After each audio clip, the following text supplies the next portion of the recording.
And welcome back to the Insiders. Haven't seen these people since their stunning victory over At Issue in the year-end quiz. But past glories mean very little around here. So it's onward with Jamie and David, of course, here in Toronto, and Kathleen is snowbound or weatherbound in the nation's capital in Ottawa tonight.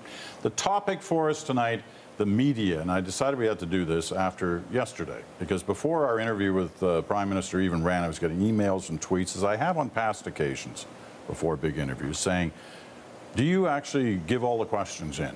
You know, do you give the questions? Do they vet the questions? And I thought, you know, come on.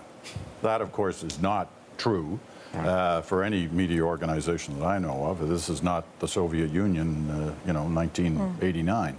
But nevertheless, it raises the question about the relationship. So I want to try and get at that, and how, especially the back rooms, view the media generally. Jamie. Well, I think, you know, we both need each other, right? We can't do our jobs without the media, and the media can't do their jobs without us. So it's one of these relationships which exists because of self-interest, but it also exists in a state of continual tension as well. And it's one that's shifting a little bit over time. I think we've seen the media become more adversarial. It's a much less clubby relationship than it used to be. And I think we're noticing that in the way the media is often taking on the role of the opposition themselves. Kathleen? Well, I think the media are both friend and foe, and they're helpful and hurtful, but we both have various tools in our arsenal to use. For instance, when I saw the interview with the Prime Minister that you conducted last night, I immediately thought of, what was all the negotiations behind the scenes? Because political insiders or backroom types do try to lay out certain conditions for those interviews. Not, you're right, not questions. You can never focus the questions or determine the questions or the focus of the interview, but you can shape the interview in terms of, for instance, the location or how the interview will be distributed, and most importantly, I think, the length of the interview. Well, interesting you point that out, because there was a lot of debate over the length of the interview. They wanted shorter, around 10. We wanted longer, around 20. We won that one. David? Yeah. Well, there's issues like a formal interview between the CBC National News and a Prime Minister, which are always governed by very formal procedures.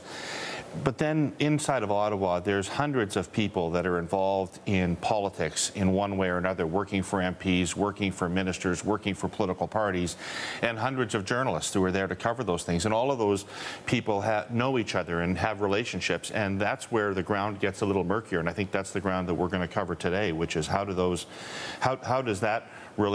relationships end up impacting themselves on both media coverage and the fortunes of political parties, and it's a pretty confusing bag. Well, it's interesting you raise that, because there's a movie out right now called Ides of March. It's been out for, I don't know, the last couple of months.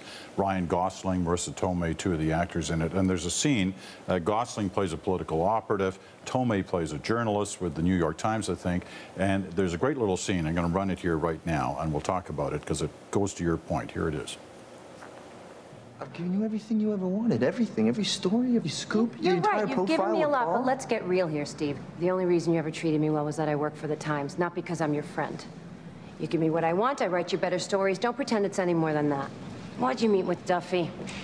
Go fuck yourself. Okay, I'll make it easier on you. Forget Duffy. What happened at Paul and Thompson's meeting? Would you keep your voice down?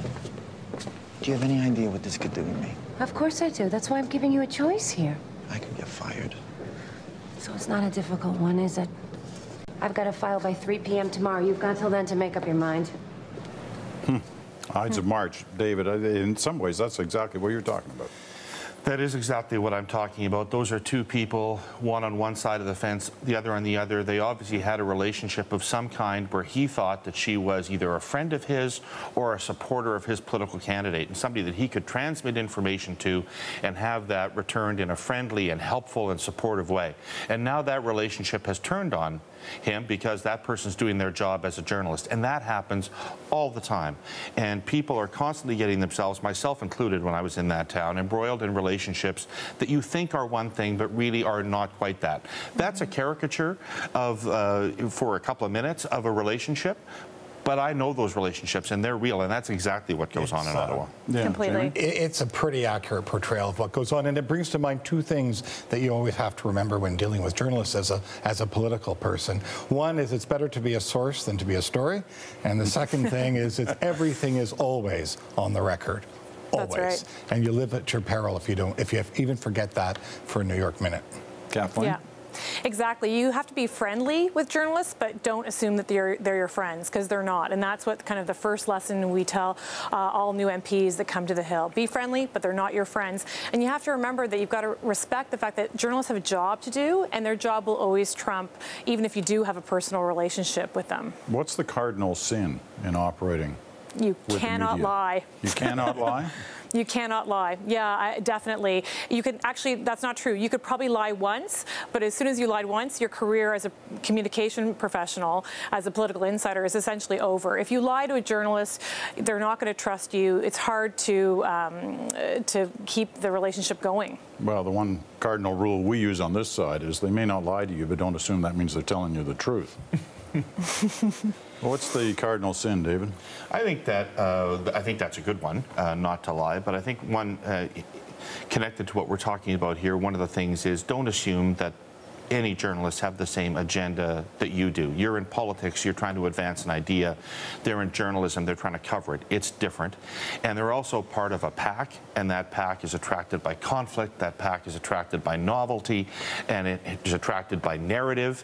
And so they've got all of these competing forces that are going to drive what they end up writing, and you're going to end up badly hurt and probably disadvantaged if you assume that you can work in concert with journalists over time to advance a political objective. Jim? Yeah, I'd say the cardinal sin is a version of don't lie, and that's don't ever think you can actually control that information, you can control that message, because you simply can't. We live in a world with so many different inputs and so many different outputs, multiplicity of sources now, that if you actually think that you can play games and control that, it's just not going to happen. You're better to come clean, fess up to it. It's always the cover-up. It's never the crime. Well, let's talk about that world, because you describe it quite accurately. It's changed dramatically, just as so much has within the media landscape in the last 10 years, last 5 years.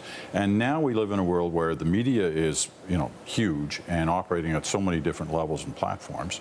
The message that you're all trying to get out is directed in so many different ways. Have the rules, has the game changed in terms of the relationship media political parties? Kathleen? Well, I think it's changed in the sense that we can see through social media what journalists are working on more so throughout the day. We can therefore intervene in those stories, provide sources, or at least insert our angle into the story. But I think it is getting more difficult to control. But what I always try, or what I used to try to do with my staff when I was working on the Hill, was to remember that the majority of Canadians still watch, the traditional newscast, so the evening newscast, or read their paper or their local paper in the morning. And so not to get too caught up in social media and its kind of micro broadcast to the gallery, although it is important to reach out to those influencers. Okay, interesting. David, social media, not as big a player as some may think it is? Everybody always thought that dealing with the media was incredibly important, and you had to feed that beast was one of the expressions, etc. We actually have a government now that's testing out an entirely different thesis, and it's working for them. And it may be because times are different. It may be for all the reasons Kathleen said. But certainly with the diffusion of media sources, the academic evidence is that people are more inclined to find news sources that reconfirm what they already believe, rather than seeking out voices to challenge them. And I think that the government is taking its approach to politics generally, which is let's talk to our 40% and talk really straight to our 40%. And they're using that in media terms too. I don't think they much care what the Toronto Star thinks, and I don't think they much care what the CBC thinks. We're way over time, but Jamie, if quickly, I see social media playing two crucial roles that we're just beginning to understand. The first is social media is putting pressure on the mainstream media and the conventional media to act faster, and it's doing it at a time when the mainstream media has fewer resources than they've ever had. So that's causing a perfect storm of pressure against the conventional media. The second place it's causing pressure is it's expanded the bubble. The bubble used to be those reporters, those journalists who were following the leader around. That bubble has now been expanded through the use of social media to include a much wider group of journalists and others who are influencing the way the agenda is framed on any given day. Got to leave it at that. Good discussion. Thank you all. Good debut to a new year.